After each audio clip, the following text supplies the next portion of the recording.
Om Sahana Vavatu Sahanau Bhunaktu Sahaviryam Karavavahai Tejasvinavadhitamastu ma vidvishavahai. Om Shanti Shanti Shanti. Verse 60.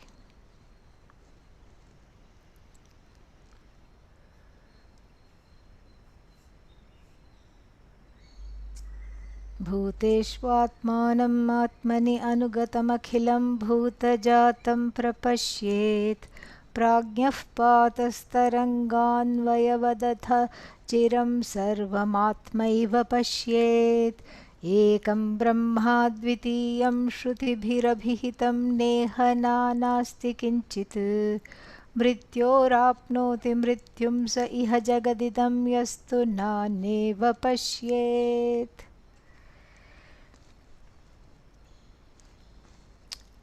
The text, this text is the beauty of this text is that the author is not pulling things out of thin air. Each shloka has one or sometimes more than one the references to the Shruti, to the Shastra, and it's just very, very beautiful. So each verse is very, very full and full of various meanings, nuances, and all the profundity that we can see in this in the vision of the Shastra. So here, since it's the 60th verse, 60th verse means there is it has a every like 40th verse was very involved, 50th verse, so like this we have finished one decade, and then so this one also has, not to be outdone, it has two or three references to the Shruti, and we will be looking at them. I mentioned them, but don't worry if you have forgotten, we will be looking at them in detail today. So the first line, Bhuteshu Atmanam Atmani Anugatam Akhilam Bhutajatam Prapashyet. Now what to do with this line? Catch hold of the word. Prakarshena pashyet, prapashyet. May one see. May he or she see. What is there to see? Atmanam prapashyet. May one see oneself. Oh, that's easy. All I need is a full-length mirror. I can just stand in front of it. No, no, no, no, no. That's not what we are talking about. This is a different kind of mirroring. It's the look into the pramana mirror, the mirror of the Shastra coming via the Guru, which erases everything you thought you knew about the I, which and all those notions were based on misapprehension of the I, and all that is erased, and then the Shastra look into the Shastra mirror, the mirror of the Upanishad. And then when you look into the mirror of the Upanishad, and this mirror is called what? Isha mirror, Isha Vasya Upanishad mirror. Okay, and so the Isha mirror mirrors certain things, tells you certain things about yourself that you did not know and had mistaken yourself to be something else. Let us look at the original Vakya in the 6th and the 7th verses of the Ishavasya Upanishad. yastu sarvani bhutani atmanyevānupashyati, atmanyeva anupashyati. Same verb, pashyati you skip. And then atmanyevānupashyati tataha na vijugupsate. And then tataha na vijugupsate means the sarva bhuteshu atmanam tato na vijugupsate. Vijugupsate from jigupsa to gopaitum ichha, to protect. The desire to protect is called jigupsa. And then, so, na vijigupsate means does not have any desire to protect. What? Starting with one's reputation, which is already in tatters most of the time, and there is no desire to protect anything. And starting with some idea of who I am. This is me. I have a standing. And I have a reputation. This is what I mean in society. This is what I represent. This is who I am. And then people take this very seriously because there is no Vedanta. That is why this is taken very, very seriously. Because in the absence of the Shastra mirror, the local mirrors, are like the local mirrors that you have crafted for yourself or that which the society has crafted for you. They are faulty, like, excuse me, they are faulty like Disney World, Disneyland mirrors. You go there to Disney World and there is some kind of a wavy convex mirror, concave mirror. So that's exactly how this I is reflected in the human-made mirrors, which are distorted, which don't show the truth of yourself. And so therefore there is a two-part operation here that is suggested. The first operation is to discard those local mirrors and not rely. So what does that look like? Not rely on validation, not rely on certain things as validation. And this is, this happens everywhere in the society. People are very quick to look for a place where they belong, which is of course outside of themselves. So it could be in a group, it could be with a particular occupation where one thinks one excels, it could be with regard to something, and they become very, very territorial about those activities, about that that idea of who they are according to this particular occupation, this particular status, standing, whatever you think about. And that itself is the problem, because as long as one is completely holding on to that, it is a subject object difference, and it's a problem because there is no oneness there. The oneness is denied partly because one is holding on to these things. Validation. Everybody has to approve of me. When? All the time. Why? There are 7+ billion people on earth. How can everybody approve of you? How can everyone say, oh, you are wonderful, you are great? It's just not possible. Never is it possible. No, but I like to be liked. Well, that is the problem. Why? And then you go further, go on this road further. Why do you want to be liked? Well, I want to be liked because I want to have some kind of a stand, because I don't like myself. That's why I want to have some kind of validation and standing in society. How much do you not like yourself? I don't like myself at all. And therefore what? Therefore, I plan to get rid of this feeling of self dislike, self criticism, self loath by making people approve of me. Now, is that fair? The problem is where? Here. I'm not very fond of myself. Iti, that is the problem.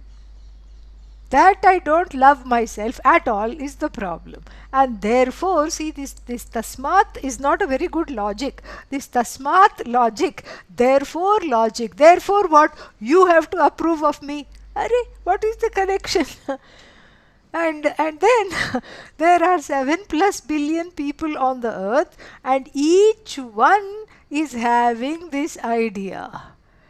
What? Of making you approve of them. That is why it is called, what is that? There is one nice expression. I scratch your back, you scratch my back. And sometimes what happens, you may scratch somebody's back, even give them a nice massage, acupressure, and they don't scratch your back at all. you know, like cats. You observe two cats, and then one of them is grooming the other, cleaning the other, ears, face, whiskers, everything. And then the groomer says, okay, now it's my turn to be groomed. I saw this once. It's my turn to be groomed. And it offers its head like this, and the other one goes back. And why is it so laughable? Because it's everybody's experience. Just amplified in a comic way by the cats. There is, this is whole thing of, let us start a mutual appreciation society, and then let us all live happily ever after is a dream. What is it called? Pipe dream. It's a pipe dream. Never comes true. No, I made somebody approve of me. How long? Well, 15 minutes. And then, next and more important question, at what cost? Oh, I had to cook meals for them for a year. Okay? If you think this is a fair exchange, I have nothing more to say. Alright, so this is basically, so the first step is to see that, that these mirrors, these various mirrors are just partial at best, partial and at worst, distorted views of the self. Totally distorted. Why? Because one doesn't like oneself. That's why. And so to let go. So there are two things to let go. One is to let go of being in a place of enslavement to other people's approval. That's the first thing to let go of. The second thing to let go of is your own notions. We all have, or whatever notions one has, starting with I am a man, I am a woman. That, of course, we save that the best for the last. But before even that, there are so many other notions based on appearance. I am this many feet tall, and based on skin color, based on occupation, based on talents, based on achievements, based on not really achievements but things that people think they have achieved without really having achieved them. All this has to be interrogated, and this also has to be let go of. And then what happens? Then one is ready for the Shastra. This is what is taught to us in using Lord Krishna, a very beautiful story of Lord Krishna who stole all the clothes of the milkmaids. The milkmaids had put all their clothes on the bank of the river and had entered the river, thinking nobody was there. A secluded place in the river, beautiful scenery, and they had fun splashing water on one another. And then as they looked to come out of the water, the towels are all gone, the clothes are all gone. What happened? Who took away all the towels? And then a lovely flute melody is coming from on top of the tree. And there is Lord Krishna. And then he just points to a branch where each gopi's clothes and towels are neatly hanging on the branch, nicely folded and hung there. Here, ladies, here are all your clothes. Why did you do this? No, no, there were some monkeys. I was trying to save your clothes from the monkeys. And that's why I have kept them safely. Safe, we need to be safe from you, said one of them. Well, this is how it is. Come and give it to us. Well, I'm just very comfortable on this branch. I have, a nice seat here. I don't feel like coming down. No, but we want our clothes. And I'm not stopping you. Come and get it. I already showed you where it is. I'm not hiding it from you. And of course, people who don't understand this story and who have an analytic mind, Western academia, okay, yeah, academia, I call it. And so, what will they say? They will say, oh, God in the Hindu religion is flirtatious. What kind of a God it is? And and the gopis should have a me too moment, and they should they should arrest this Bhagavan, all these things. But when we look deeply, the gopis are not women per se. The gopis symbolize jivas, helpless, victimized, and so invested in the clothing, and the clothing is for all the masquerades that are there in society. All the masks that we put on, not just October, the whole year and the whole life is one Halloween festival after another. Every day one new mask, every day one new layer of self-identification, which is of course completely wrong and completely askance, in relation to what I really want to be and what the Upanishad says I am. Completely leads you completely on a different tangent. And so this story says, Lord Krishna is the teacher. Lord Krishna is the Upanishad incarnate, Brahma Vidya incarnate. So, to greet this knowledge, there is an unlayering that is needed. That is actually what is called adhikaritvam. Adhikaritvam is the relative and a conscious dispossession, a not owning up of all the an unowning up, a conscious dismissal, a conscious disidentification with all the things one relies on in order to be okay for 10 minutes every day in the universe. And that's why when people go to study in ashrams, etc., especially for long term, there are some tasks that people are supposed to do. Okay, you are in the temple crew. And temple crew means what? You have to wake up at 3:30 in the morning, that's all. And and then you help make the wicks for the oil lamp and soak it in oil so that it doesn't burn when it is lit, and then you sweep and mop certain areas, and then you make sure the flowers are there, and if garlands have to be made, you make that. All this at 3:30 in the morning, because the puja is at 6 or 5:30, and so before that everything has to be done. Then some people are in the kitchen crew. Kitchen crew means you go, before breakfast, lunch and dinner half an hour early, and then, make sure all the big vessels are there, and then you serve everybody, and after that clean up, and then that is the kitchen crew. Like this, the classroom crew. So in between the classes, you tidy up, neaten up, and so that the classroom doesn't look like a filthy place. So there is a classroom crew. You wash the board, especially if it is Sanskrit class or whatever it is, you clean out all these. And then very soon what happens is that people get very attached to what they are doing.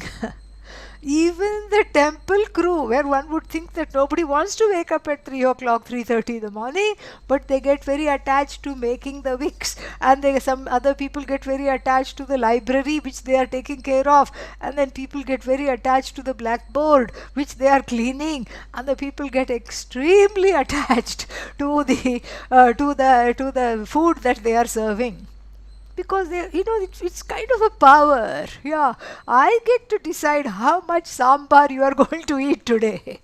And supposing the person in line comes very little, aha, I'm going to put 2 helpings.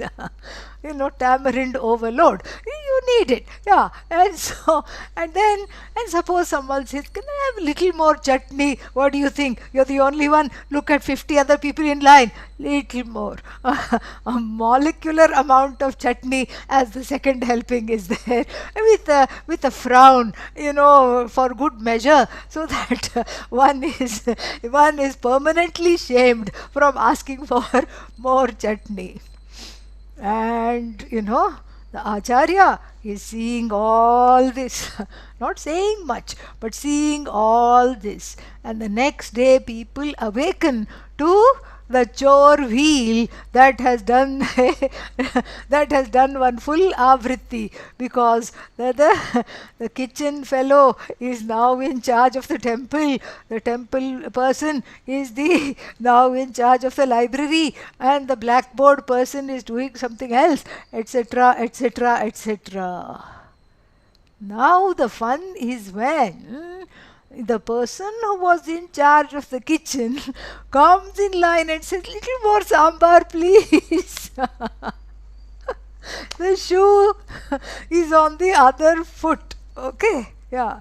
That is why suddenly it is changed. These are all ways in which one doesn't get completely, these notions are so, you've been in the ashram 3 months, and counting, and then what? And then one gets very attached to the blackboard. What kind of a life is this? I am as good as the board. And if somebody says, oh, you haven't cleaned this properly, what do you mean I haven't cleaned this properly? I've already cleaned this. This is how one gets. So, in order to dismantle that, these kinds of upayas, remedies are used in the ashram. That is how that is how the ashram life aids growth. Otherwise, there is some kind of a very much identification with everything finite, with everything totally wrong. And so, what the Ishavasya Upanishad teaches, Yastu Sarvani Bhutani Atma Eva Iti Anupashyati.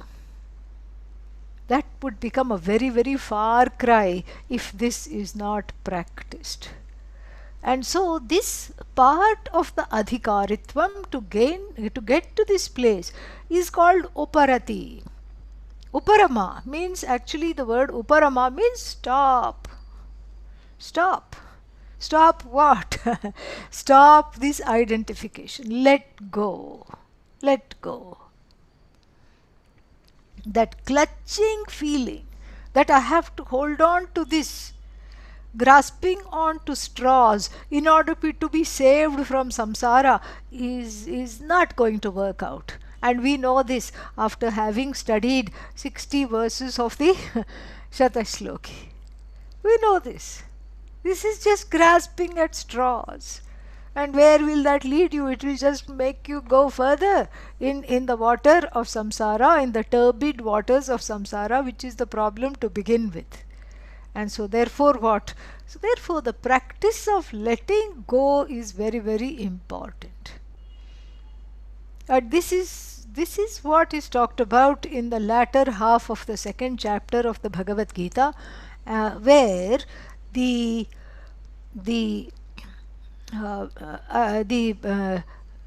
discussion between Lord Krishna and Arjuna is on the question of what is the difference between the person who has this quality, nakaschit gopayitum ichhati, does not want to or desire to protect against anything at all.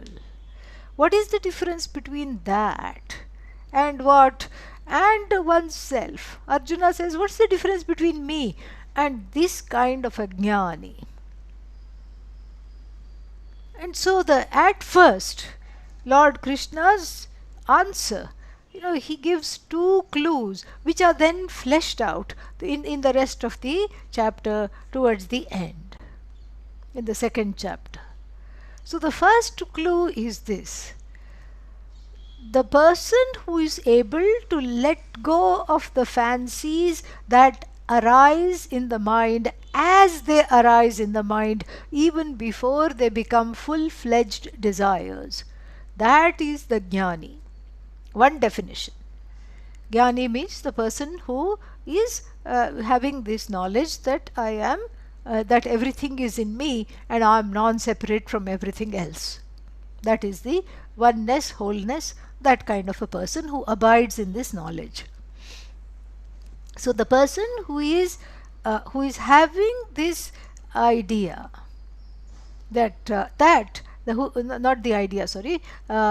the one who has the capacity to let go of even the ideas that come to the mind. These are just ideas. They are not in the form of desires. They may be a little fancy. Are you able to let go of that? Criterion number 1. And what is the next criterion? Are you happy being yourself without any kind of props in the jagat for your entertainment, for your well-being? Those are the two criteria of the jnani. Now, they can be practiced on a daily basis in some measure, wherever one is at.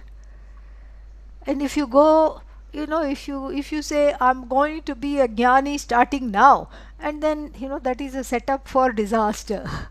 Because the ahankara will say, not so fast. I'm going to make sure you won't be a jnani for the next 3 births if I am in charge. So therefore, one starts, little bit by bit. It's like, people go to Kashi and Varanasi. And so they go to Varanasi, and there is a custom that when you go to Varanasi, you give up something and then come back. This is all to practice Upadhi. You go to the Vishwanath temple, beautiful Lord Shiva temple is there, very ancient. And then you say, I am no longer going to eat this. Some food thing or some, something that you really like, you give up. Usually a food item. And so the people go there all right. They go and stand with utmost reverence in front of the shrine. They have every idea of giving up gulab jamun. Okay, that is what the sankalpa is there. What is gulab jamun? It's an Indian donut bobbing up and down in 3-string sugar syrup. Okay, so it is a ball of calories. And so the idea, the person goes there, okay, I'm going to give up gulab jamun. But at the last minute, standing right there in front of Bhagavan, the what's its name?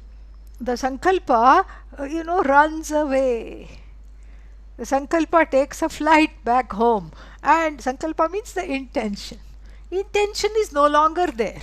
And the priest is saying there is a ritualistic way of giving it up, okay? So you put water in the hand and then you say, okay, I have given this up. So the priest is saying, okay, what are you going to give up? Karela, so Karela means some bitter gourd, which nobody likes. So then you come back and then you tell all your friends, I have given up Karela, I have given up neem leaves, I have given up all the things that I don't want. And, so This is how it is. So the culture supports all this. Culture supports this idea of giving something up. So we start in baby steps. Is Karela a baby step? No, that was cheating. Okay. So Karela here is not this person's baby step. That was outright cheating. So then what could the person have given up? Well, if the idea to give up was gulab jamun, but that's too much, start with a lesser famous sweet dish or something else that you like a little less than gulab jamun. You give that up first, bit by bit, bit by bit. And then each time when you give up, even though the heart, is just, there's a heart wrenching moment, oh no.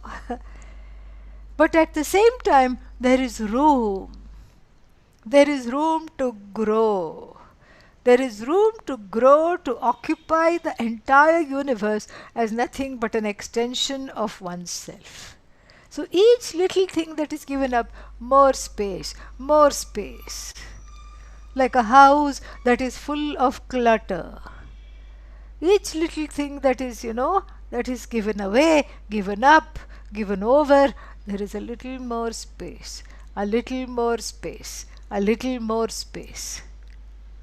And then at the same time, the verses of the Satasloki, Bhagavad Gita and other texts are percolating in the mind. And therefore what happens? Therefore one is able to, one is able to live this life. So a relative giving up is needed to understand what this is all about, and that is the qualification called Uparati, Uparama. Uparati means letting go. Somebody wrote a book, letting go of the small stuff, because it's the small stuff that grows into big stuff. Don't that was not the title. What was the title? Don't sweat the small stuff. That was the title. Meaning, don't have a conniption, an epileptic fit over small things. Don't sweat. American book, because this is an Americanism. Don't sweat the small stuff. And this is, this is how, this is exactly how it proceeds. So many ideas are coming. I'm trying to sift through them. And one story also came, but then I decided not to tell it, because let's finish this part first.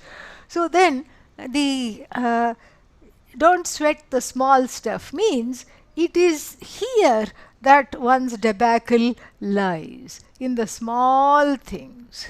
And they need not be things. They are more often than not notions of how the world, how oneself in the world, the relative self, the body, mind, sense complex, how I, the ahankara, should function in the world, my views on how the world should be, how the children should be, how the significant other should be, how the mother should be, how the father should be, all this. That is where the letting go is most needed. Monitoring other people's behavior and micromanaging everybody all the time is to one's own detriment. And of course, it's also not very good for making friends. That is, let me tell you that also, because people will duck under a bush when you walk by, because they don't want to be micromanaged.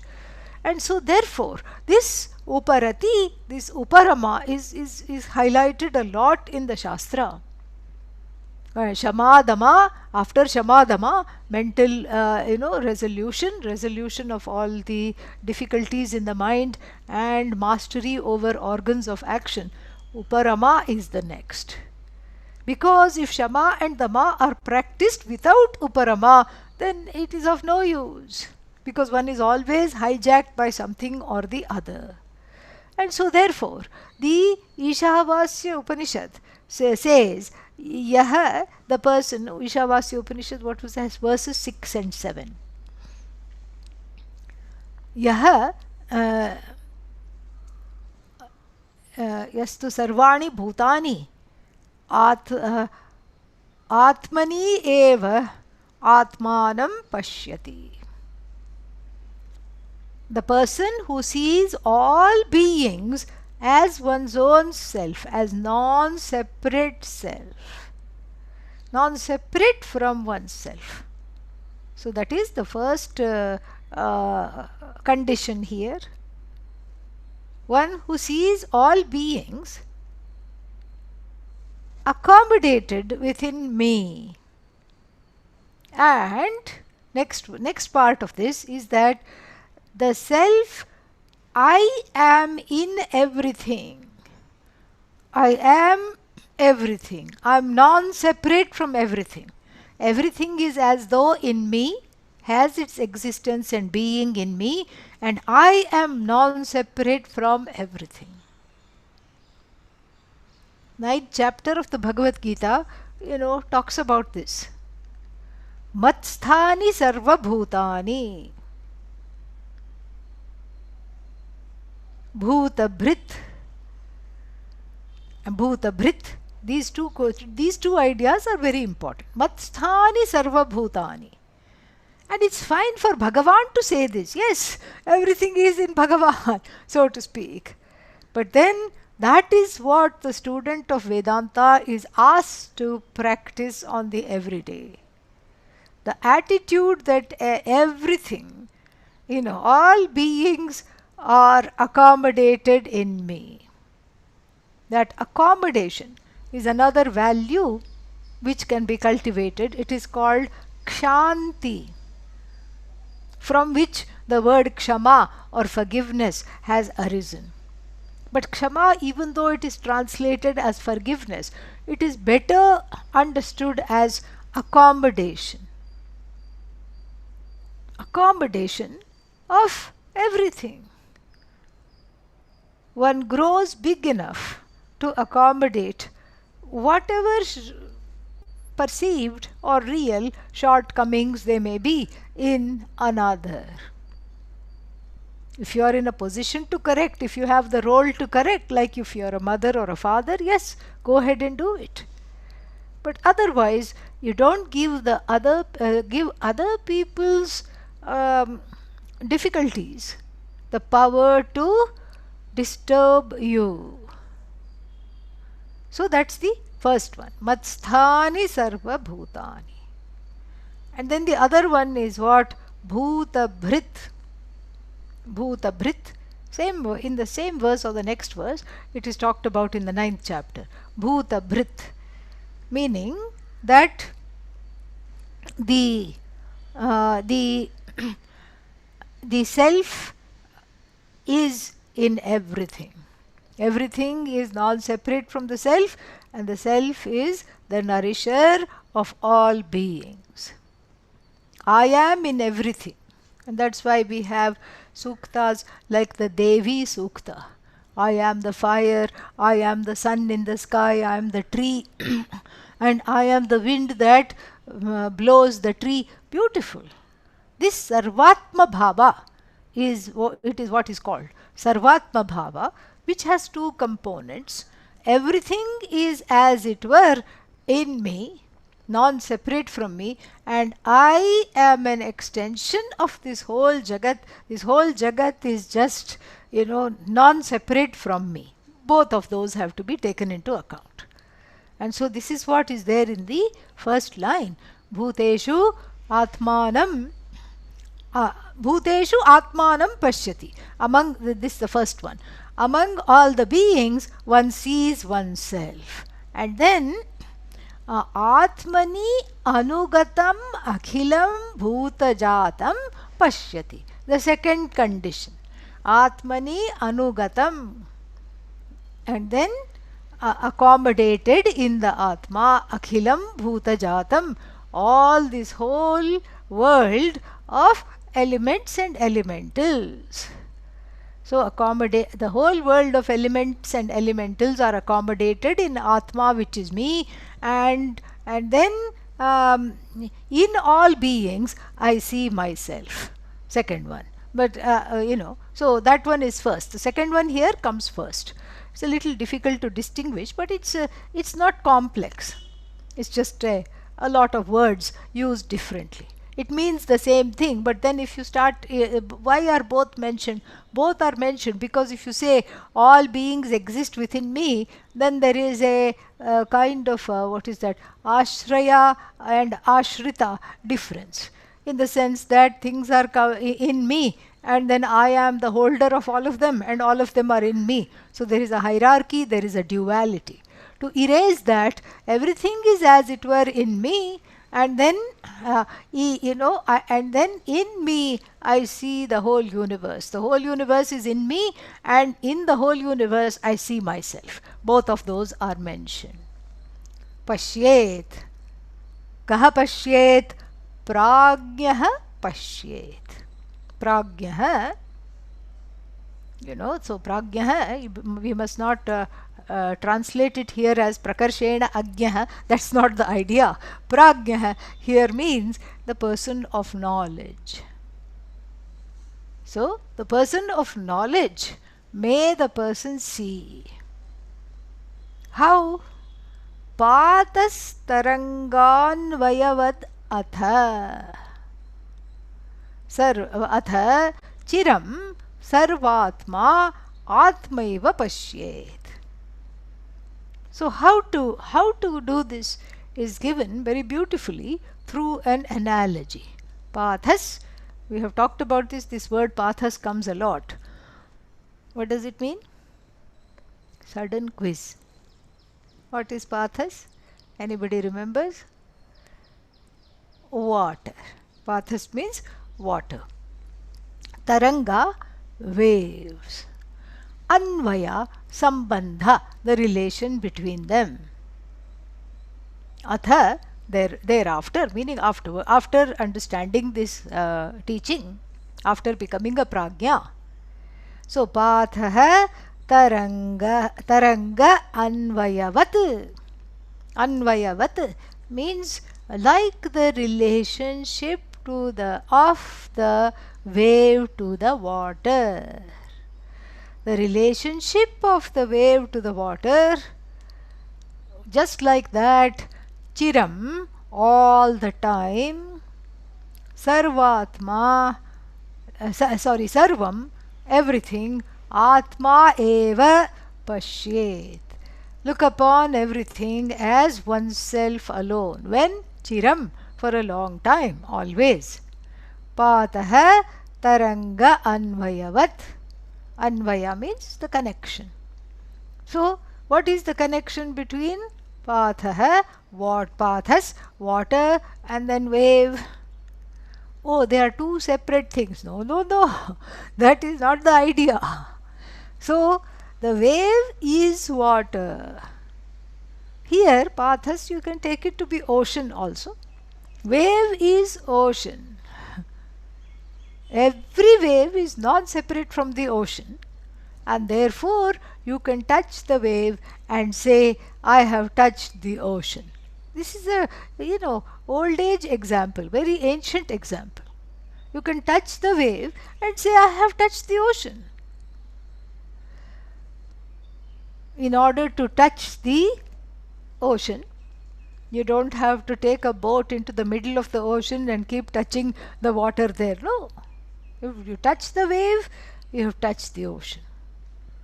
If 3 people go to the seashore and then they come back and I ask them, how was your experience at the beach? The first one says, I went and touched a wave. Aha, wonderful. And the second one says, no, I did not touch the wave. I touched the water. Fantastic. The third one says, no, I went to the ocean and bathed in the ocean. All 3 of them would be correct. Because the word ocean is a word with a meaning. And what does it refer to? It refers to the Upadhi, a limitless Upadhi called ocean. What is Upadhi? Upadhi means this container, as though container. a limitless container. You keep staring at the ocean and you don't see the other side at all. And so the ocean is a magnificent upadhi, magnificent, roaring and spanning different continents, magnificent. And the wave, small one, and all it can do is muster a small wave. This kind of a wave is a small upadhi, finite, limited. Then there are some bigger waves called surfs, breakers, tsunami. All of them are waves. So what is the relationship between wave and ocean?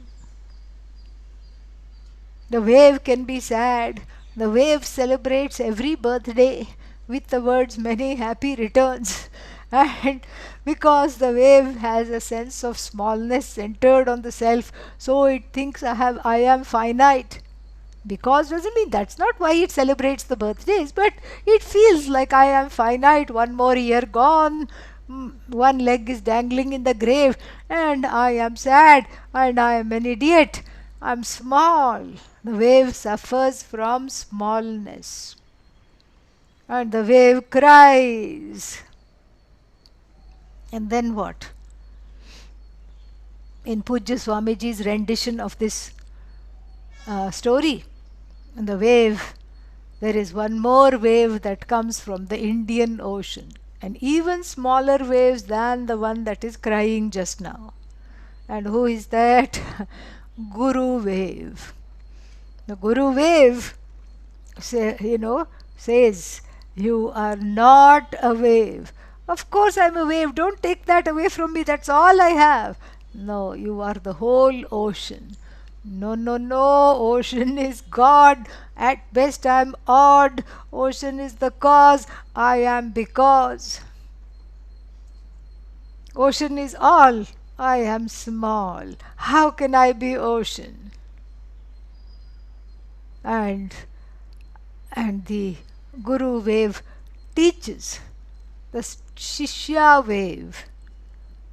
And what does the Guru wave teach? The Guru wave says, what is the makeup of you? They say I am made up of water. What is the makeup of the ocean? Water. The truth of you is water. The truth of the ocean is water. So you are non-separate from the ocean. Upadhi is mithya. Limitless upadhi, which the ocean corresponds to, that of Ishvara. That upadhi, Ishvaratvam, means upadhi, mithya. The upadhi of the jiva, jivatvam, the jivaness, that the one that is stuck in finitude, also mithya. So where is the jiva? Jiva is Ishvara. That's the only jiva there is. And so this is the vision of the Shastra. This is exactly so basically this under the guise of describing a jnani, this verse of the Satasloki is unfolding a Mahavakya. Which one? Anyone, doesn't matter. It's unfolding the gist of the Mahavakyas by saying that may the jnani prapashyet, may the jnani look upon himself or herself from the standpoint of after examining the relationship of the water and the wave, the connection of the water and the wave. Wave is water, every wave is water. Water is not wave. Water is free of becoming a wave. So the water is free enough to be the ocean. The water is free enough to be a small wave, middle wave, dying wave, breaker, tsunami, etc. At the same time, the water is not affected by as though manifesting as the ocean or as though manifesting as the wave. That is the whole idea. So why should I do this? What will happen if I, why should I look upon the whole world, which is fraught with all kinds of problems, as an extension of myself? And why should I accommodate all beings within me? I see no compelling reason. Which is why verse 7 of the Ishavasya Upanishad was channeled by the sages. And what is that? Yastu sarvaani bhutan bhutanyatmanyeva abhut vijanatah tatra ko mohak kashokah ekatvam manupashyatah. The phala of this knowledge is described in the Ishavasya Upanishad, upon which partially this verse is based. Satasloki verse is based. Yastu sarvani bhutani atmani eva anubhut iti vijanatah. For the knowing person. Which person? What kind of knowledge? For the person who knows that everything is within me and I am not separate from all of them. Tatra, in this Atma, in this self, ko mohaha. Where is the delusion? Where is the wrong identification? Kashokaha. Where is the sorrow? Ekatvam anupashyatah. For the one who sees oneness in everything. So now one is interested. Otherwise one has no desire to accommodate the whole world. Forget the world. One has no desire to accommodate the significant other. Okay? Or even one's neighbor. So there is no desire. Why should we accommodate anybody? You go your way and I go my way. That is enough. I don't need to accommodate you. But then the fruit of this knowledge, when the phala is given, then then we are talking. And what is the phala? The phala is for this one who has ekatvam, who sees oneself as non-separate from all that there is. There is no shoka and there is no moha. These two words are the bane of existence, as we are seeing in the Bhagavad Gita classes. Shoka and moha. Shoka is the consequence of moha. And moha is twofold. One is not knowing oneself. Moha part A. And moha part B is therefore taking oneself, mistaking oneself as something that one is not. This constitutes moha. Ajnanam and anyatha jnanam. This constitutes moha. And so this moha is no longer there for whom? Shoka cannot come. Sorrow cannot come when the moha is gone. Moha is gone, sorrow is gone. Because they are great friends, they depend on each other, they cannot live without one another. So you have to look for the root. And then when you take away the root, the creeper, when you fell the tree called moha, then the shoka is just a creeper, a parasite living off that tree. So then when you take away the source of existence for the shoka goes away. Because the cause of shoka is not knowing the truth of myself, taking myself to be other than what I am, therefore taking myself to be small, finite, and a bunch of all kinds of urgent ragas and dveshas waiting to be fulfilled right here, right now. This is what is the moha shoka deadly combination. And so the Ishavasya Upanishad says, Tatra ko mohaha kashokaha.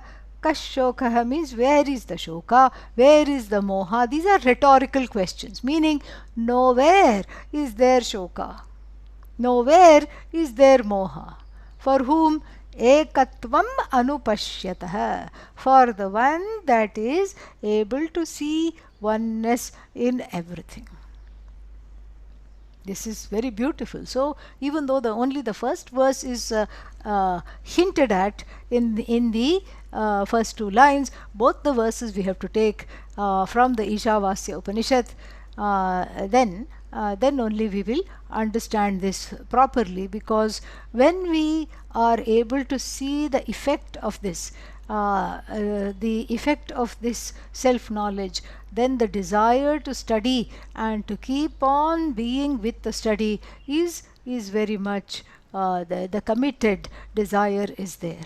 Nishtha the Jignasa is blessed with Nishtha. And then, so then the next two lines, then we have the third line. Ekam Brahma Advitiyam Shruti Shirasi Matam. Matam generally means opinion, but here it's not. Opinion means I like potatoes and you like something else. In my opinions, potatoes are wonderful. In your opinion, that's not so great. That is an opinion. An opinion can be had when there is vikalpa possible. Vikalpa means when there is division possible, then you can say this is my opinion, that is your opinion. In my opinion, this is when there is a choice possible, then you can say there is opinion. But then when something is a matter of fact, E is equal to mc squared. Energy and matter are one. Not in my opinion. You cannot say that. You cannot say that. Okay? Same like this, we can multiply the example. Light travels at 186,000 miles per second. No, I beg to differ, not in my opinion. This is, in knowledge, there is no role for opinion. That is why it is called knowledge. It's a fact. It's knowledge. Knowledge is not, kartrutantram, dependent upon the karta, dependent upon the ahankara that is gaining the knowledge.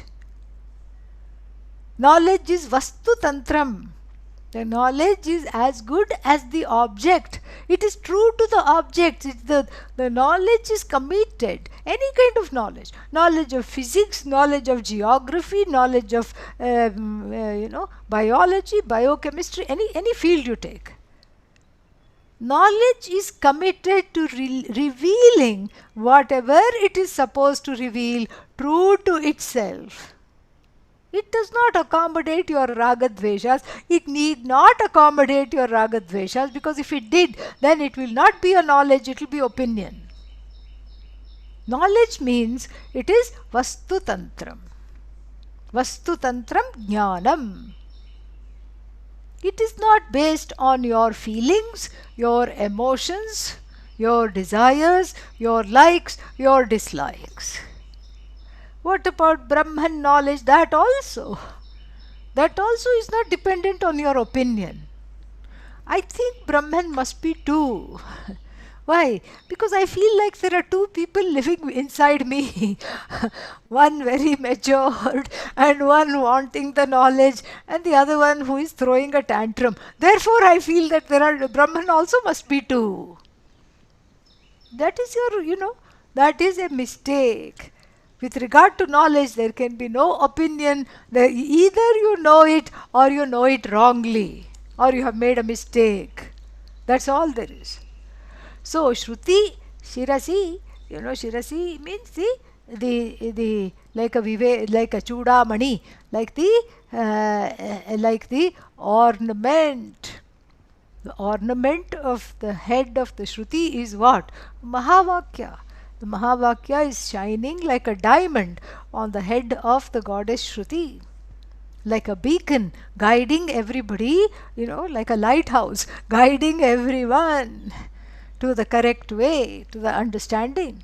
So matam here doesn't mean opinion of the Shruti, because if you translate it as opinion after looking at Apte dictionary, then you will say, okay, that is Shruti's opinion, and then my opinion I beg to differ. No. So So Shruti Shirasi Matam, what is that? What is the statement of the Shruti? The truth of the Shruti is what? Ekam Brahma Advitiyam. There is only one thing which is called limitlessly big, which is Brahman, and which is without a second. This is from the mantra. What is the mantra? Sadeva Somya Idamagre Asit Ekamevadvitiyam. 6, 2, 1 in the Chandogya Upanishad. And then we will be looking at that in more detail. See how involved this verse is. And then after that we'll look at the Kathopanishad verse. So all this is wonderful to look forward to, and then we'll see that next time.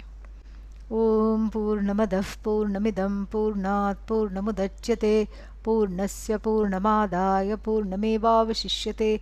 Om Shanti Shanti Shanti. Harihi Om Shri Gurubhyo Namaha. Harihi Om.